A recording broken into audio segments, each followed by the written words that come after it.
Hello everyone, again welcome back to our channel. Today also we've got another video. In this video I will be showing you how you can simply go ahead and send your Snapchat snap at once to your friends. But before we start with our video, do make sure to like our video, subscribe our channel, and yes, without any further delay, let's go ahead and start our video. If you want to do so, first of all, let's go open our Snapchat. Got the app, open it up. Then what you will do is simply go ahead and create a snap first. For example, this is the snap. Do not send it, but you tap on this next option. Now you will get this interface, right? So if you want to send this to all of your friends, you will do this, and this is gonna take a long time. And what you can do instead of that is tap on this plus icon, create a shortcut which you will include all of your friends right there. Tap on, and then you will create that shortcut and you will send them that snap right there.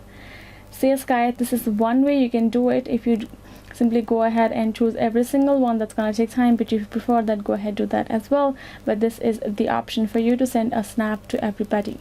And I hope this video was helpful. Thank you so much for watching our video till the end. If you got more concerns, do leave them in the comments below, and yes, I'll see you guys next time.